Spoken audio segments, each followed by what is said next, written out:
अॼु असां सिखूं था प्रेज़ेंट सिंपल टेंस जो पैसिवाइज़। कल्ह असां सिखियोसीं बाबा त पैसिवाइज़ ऐं एक्टिवाइज़ में फ़र्क़ु कहिड़ो आहे, त एक्टिव कहिड़ी जाइ ते इस्तेमालु थींदो आहे, पैसिव कहिड़ी जाइ ते इस्तेमालु थींदो आहे। हाणे असांखे इहो सिखणो आहे त मुख़्तलिफ़ जेके टेंसिस आहिनि उन्हनि खे असां एक्टिव खां पैसिव में कीअं चेंज कयूं। प्रेज़ेंट सिंपल टेंस असां अॻ में ई पढ़ी चुका आहियूं। उनखे जीअं हूंदो आहे सब्जेक्ट हूंदो आहे, वर्ब जो फर्स्ट फॉर्म हूंदो आहे, उन खां पोइ असां ऑब्जेक्ट लॻाईंदा आहियूं। हाणे जेकॾहिं तव्हांखे प्रेज़ेंट सिंपल टेंस आहे ऐं उनखे पैसिव करणु था चाहियो त बेसिक जेकी शइ हूंदी आहे पैसिवाइज़ में, that is you have to change the places of subjects and objects in passivize. This is the basic thing or fundamental thing we have to follow. So when I will change this sentence from active to passive, what I have to do, I will bring this object in the beginning. So I will change it into subject. So then them becomes they. माना them जेको आहे उनखे असां subject करे छॾींदासीं त उहो छा थी वेंदो पुट, they. That is the rule, because that is the rule. Then the next thing we have to do, we have to change the first form of the verb into the third form. The third form of scold is scolded. Second and third forms are same.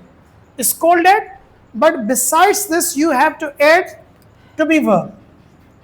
इन सां गॾोगॾु तव्हांखे ॿी शइ कहिड़ी करणी आहे पुट, त टू बी वर्ब इस्तेमालु करिणो आहे। इहो लाज़मी आहे। हूअं असां पढ़ियो आहे त प्रेज़ेंट कंटिन्यूअस टेंस में सब्जेक्ट खां पोइ टू बी वर्ब लॻंदो आहे, पर उते टू बी वर्ब खां पोइ वर्ब जो इंग वारो फॉर्म लॻंदो आहे। पैसिवाइज़ में तव्हां जेको ऑब्जेक्ट खे सब्जेक्ट कयो टू बी वर्ब लॻाईंदव, पर उन खां पोइ तव्हांखे वर्ब जो कहिड़ो फॉर्म लॻाइणो पवंदो, third form.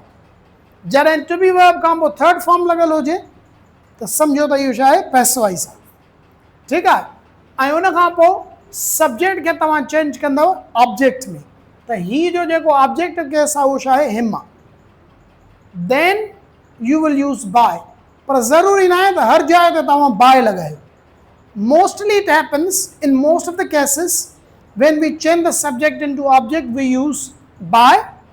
Otherwise this is not a hard and fast rule that you have to follow always. In some cases you can put another preposition that is required with the particular word you are using or the verb you are using. सो उन जे लाइ को एॾो वेल defined rule books में कोन्हे लिखियलु, पर मां तव्हांखे हिंट ॾेई थो छॾियां त तव्हांखे हेल्प कंदी। हाणे जीअं मां हिते सेकेंड जुमिलो लिखियो आहे, दे नो मी। हिन में दे जेको आहे सब्जेक्ट आहे, नो वर्ब आहे, मी जेको आहे हिन जो छा आहे पुट, ऑब्जेक्ट आहे। हाणे जेकॾहिं हिनखे मां पैसिव में कंदुमि त मी खे खणी ईंदुमि, छा थी वेंदो, आए। आए सां टू बी वारो वर्ब कहिड़ो लॻंदो, एम। ठीकु आहे। नो जो मां थर्ड फॉर्म लॻाईंदुमि, छा थींदो, नोन। इहो रूल आहे त टू बी वारे वर्ब खां पोइ थर्ड फॉर्म लॻाइणो आहे। हाणे तव्हां ॾिसो त हिते बाय जे बजाय मां छा लॻायो आहे, to. I am known to, ऐं उन खां पोइ दे खे मां छा में कयो आहे, देम में। हाणे हिकिड़ी शइ तव्हां नोटिस कयो, हिन ऐं हिन जुमिले में कहिड़ी आहे त जेको स्कोल्ड वर्ब आहे उहो छा आहे, डायनेमिक वर्ब, यानी उहा कंहिं न कंहिं क़िस्म जी फिज़िकल या मेंटल एक्टिविटी ॾेखारींदो आहे, डायनेमिक वर्ब। ऐं तव्हां जेकॾहिं ॿियो हिन जो पहलू ॾिसंदव त ही स्कोल्डेड देम, माना हिन उन्हनि खे दड़का ॾिना, माना इन में हिन जी विल हुई। जेकॾहिं न चाहे हा त दड़का न ॾियनि हा, पर पंहिंजी मर्ज़ी सां ॾिनई। इहो स्पॉन्टेनियस या ऑटोमेटिक वर्क न आहे, इन में उन माण्हूअ जी विल शामिल आहे। इहा पॉइंट ज़हन में रखिजो।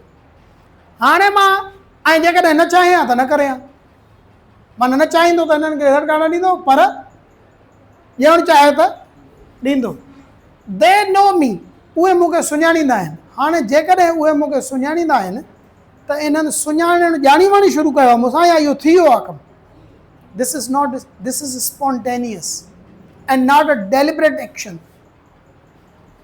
ऐं उन खां पोइ तव्हां जेकॾहिं वर्ब ॾिसंदव त नो जेको आहे उहो छा आहे, स्टेटिव वर्ब। मां वरी बि तव्हांखे चवां थो त कोई इहो हार्ड एंड फास्ट रूल न आहे, पर घणो करे ॿी प्रीपोजिशन इन सिचुएशन में लॻंदी आहे। त अहिड़ो वर्ब जेको स्पॉन्टेनियस स्टेट खे ज़ाहिर करे या एक्टिविटी खे ज़ाहिर करे, ऐं उन में तव्हांजो ज़ाती डिसीशन उन कम करण में न हुजे त उन में उहा प्रीपोजिशन लॻाईंदा आहियूं घणो करे जेको उन वर्ब सां लॻंदी आहे। हाणे जेकॾहिं मां चवां थो आई ओपन द डोर, त मां जेको दर खोलियां थो त इहो मां पंहिंजी मर्ज़ी सां थो खोलियां या बसि मां ईअं बीठे बीठे मूंखां कमु थी थो वञे, त माना हिन मुंहिंजी विल आहे त माना हिनखे पैसिव कंदो त डोर इज़ ओपनड बाय मी, हिते टू या विद या ॿी प्रीपोजिशन कोन लॻाईंदुमि, ठीकु आहे। पर हेॾे जुमिले ते मां अचां स्नो कवर्स द माउंटेन्स, हिन जुमिले जी माना आहे त जबल बर्फ़ सां ढकियल आहिनि। हिते कवर जी माना आहे त ढकियणु, कवर स्टडी वर्ब बि आहे त डायनेमिक वर्ब बि आहे। जबल बर्फ़ सां ढकियल आहिनि, बसि हिकिड़ी स्टेट खे ज़ाहिर थो करे। हाणे ईअं न आहे त बर्फ़ इहो ॼाणी वाणी कमु कयो आहे, नेचुरल थिंग आहे, ईअं न आहे त बर्फ़ इन जे करे वसी आहे त मां जबलनि खे ढके छॾियां, इहो हिकिड़ो स्पॉन्टेनियस नेचुरल प्रोसेस थियो आहे, उन में आहे। त हाणे इन क़िस्म जे जुमिले खे बि मां जेकॾहिं पैसिव में चेंज कंदुमि, अक्सर करे अहिड़े क़िस्म जा जुमिला वरी टेस्ट में ॾींदा आहिनि, प्रैक्टिकली में बि हिननि जी एॾी इंपॉर्टेंस न हुजे, पर जंहिं असां एजुकेशनल सिस्टम में रहूं था उते असांखे घणो करे अहिड़े क़िस्म जा ॻोल्हे ॻोल्हे ॾींदा आहिनि त जंहिंमें ॿार मुंझनि, उन्हनि खे टेस्ट करणु घटि हूंदो आहे पर उन्हनि खे मुंझाइणु उन्हनि जो मक़सदु वधीक हूंदो आहे। तंहिंजे करे स्नो कवर्स द माउंटेन्स, हाणे आम ॿार जंहिंखे ख़बर न हूंदी त चवंदो सर पैसवाइज the mountains are covered by snow, इन में बि बाय तव्हां न लॻाईंदव, छा लॻाईंदव विद, छो त कवर सां प्रीपोजिशन छा लॻंदी आहे विद। अगेन कॉन्सेप्ट छा आहे त इहो कमु डेलिबरेट न आहे, हिकिड़ो नेचुरल प्रोसेस आहे। या कॾहिं कॾहिं तव्हांखे हे जुमिलो ॾींदा आहिनि, मूं त ॾिठो आहे पेपरनि में, त हिनखे एक्टिवाइज़ करे ॿुधायो, त ॿार वॻे में ई चवंदा आहिनि त कीअं कयूं हिन में, त उन में त बाहि लॻंदी आहे। सो मां तव्हांजो इन करे ओवर बार बार हिन ते एम्फोसिस थो ॾियां त ज़रूरी न आहे त बाहि लॻे।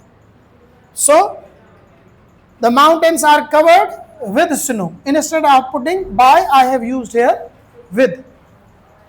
ॿियो आहे त तव्हांखे जेकॾहिं सवाली जुमिलो थो मिले त उनखे पैसिव में कीअं कयूं। हाणे प्रेज़ेंट सिंपल टेंस जा हेल्पिंग वर्ब्स एक्टवाइज़ जा कहिड़ा आहिनि डू डस, ऐं पैसिवाइज़ जा कहिड़ा आहिनि इज़ एम आर। त इहो ज़हन में रखिणो आहे त जेकॾहिं तव्हांखे सवाली जुमिलो मिले थो ऐं उनखे तव्हां पैसिवाइज़ था कयो त उन में डू डस कढी छॾींदव, सवाली छा सां कंदव इज़ एम आर सां। जीअं डू यू हेल्प देम, त मां पैसिवाइज़ कंदुमि त छा कंदुमि आर, आर इन जे करे लॻी जो देम सां छा लॻंदो आर प्लूरल सां, पोइ मां हीउ जेको ऑब्जेक्ट आहे हिते सब्जेक्ट कयुमि, सवाली हुजण जे करे मां हिते हेल्पिंग वर्ब पहिरियों रखियो, आर दे, हेल्प जो छा रखियुमि थर्ड फॉर्म हेल्प्ड, उनखां पोइ बाय, ऐं मूं सब्जेक्ट खे छा चेंज कयो ऑब्जेक्ट में बाय यू, सब्जेक्टिव ऐं objective case of you is same, ठीकु आहे पुट। So this is how we do it. हाणे कॾहिं कॾहिं छा हूंदो आहे, हे त जेके बि मां तव्हांखे जुमिला ॾिना उन में देम, मी, माउंटेन्स, इहे सिंगल ऑब्जेक्ट्स आहिनि। अंग्रेज़ीअ में कुझु वर्ब्स आहिनि जिन सां डबल ऑब्जेक्ट लॻंदा आहिनि, माना सब्जेक्ट वर्ब ऑब्जेक्ट ऑब्जेक्ट, ॿ ऑब्जेक्ट्स लॻंदा आहिनि। त उते बि असां मुंहिंजी पवंदा त बाबा हाणे जॾहिं जुमिले में हिकिड़ो ऑब्जेक्ट हुयो त मां छिके कढी ॿाहिरि रखियुमि, पर ॿ ऑब्जेक्ट्स जो आहिनि त कहिड़े खे कन खां वठी ॿाहिरि कढां, what to do in that situation. So if you have double objects, direct and indirect object, in your sentence and you want to change it into passive, so you have two different choices. Let's learn how. For example, the sentence is he teaches us maths. Us object, maths object. If I want to change it into passive, I have two ways. One, I can bring us here, or I can bring maths here. That is my choice. So if I bring us here, so I will bring here, it will be we सां छा लॻंदो पुट R, teach खे मूं third form में कयो taught, maths खे पंहिंजी जाइ ते रखियो मैथ्स, उन सब्जेक्ट खे छा में चेंज करे छॾियो ऑब्जेक्ट बाय हिम।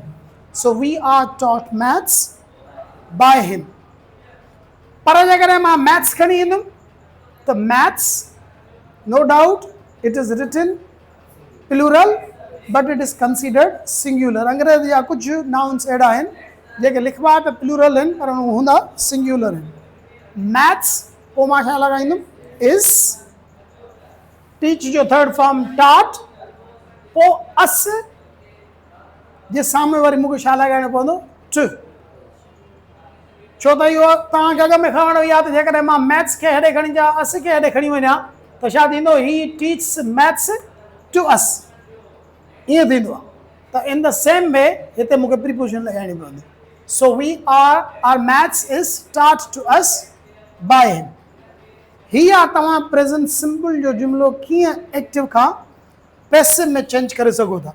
हाणे मूं तव्हांखे कल्ह ॿुधायो हुयो त पैसिव जो इस्तेमालु छा आहे, असांजो बेसिक कॉन्सेप्ट छा आहे। जीअं त असां ट्रांसलेशन मेथड जे ज़रिए अंग्रेज़ी खे सिखूं था त हमेशह ईअं ई थींदो आहे, अहिड़े ॿार जे लाइ तूं सोचींदो पंहिंजी ॿोली में आहे वरी पोइ हुनखे लिखंदो अंग्रेज़ी में। हाणे मिसाल हीउ जुमिलो थो मूं वटि अचे, मूंखे इहो अंग्रेज़ी में लिखिणो आहे त पाणी 100 डिग्री ते उॿरंदो आहे, त हिते जेको उॿरणु आहे बॉयल, इहो वर्ब इंट्रांज़िटिव आहे। वर्ब इंट्रांज़िटिव छा ज़ाहिर कंदो आहे त तव्हां जेको कमु कयो था उहो तव्हां ते थिए थो, सब्जेक्ट जेको कमु करे थो उन सब्जेक्ट ते थिए थो। यानी हिन में ईअं कोई बि कोन्हे त केरु थो उॿारे, सेंटेंस मां ज़ाहिर कोन्हे। त असां हिन जे करे हीउ जुमिलो छा कंदासीं एक्टिवाइज़। त वाटर, बॉयल लफ़्ज़ जूं ॿ मानाऊं आहिनि। बॉयल माना उॿरणु या उॿारणु। उॿरणु माना का शइ पाण उॿरे, उॿारणु माना को माण्हू कंहिं शइ खे उॿारे। इन जूं ॿई मानाऊं, जेकॾहिं ट्रांज़िटिव हूंदो त हिन जी माना हूंदी उॿारणु, इंट्रांज़िटिव हूंदो त हिन जी माना हूंदी उॿरणु। त हाणे वाटर बॉइल्स एट 100 डिग्रीज़, हीउ जुमिलो छा आहे एक्टिवाइज़ जो। पर असांजो जुमिलो हीअं थो मिले त पाणीअ खे 100 डिग्री ते उॿारियो वेंदो आहे। तव्हां ॾिसो त हिन में सब्जेक्ट हिडन आहे, उॿारियो वेंदो आहे माना इन में को माण्हू आहे या को पर्सन आहे या सब्जेक्ट आहे जेको इहो कमु कंदो आहे। त इहो जुमिलो हिकदमि असां सम्झी वेंदासीं त छा आहे पैसिवाइज़ आहे। त छा चवंदासीं वाटर इज़ बॉइल्ड, हिते पैसिव कई, water is boiled at 100 degrees.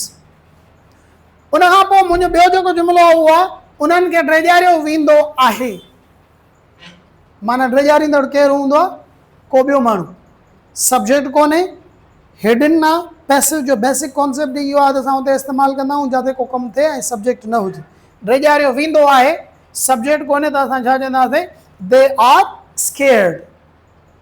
Subject कोन्हे तंहिंजे करे जुमिले खे हिते एंड कयोसीं। सब्जेक्ट हुजे हा त पोइ बाहि ॾेई उहो लॻायूं आहे, ठीकु आहे। पर उहे डिॼंदा आहिनि, इन में उहे कमु पाण कंदा आहिनि, उन्हनि ते ई थींदो आहे। त इहो जुमिलो वरी छा थींदो एक्टिव थींदो, त असां छा चवंदासीं दे फियर।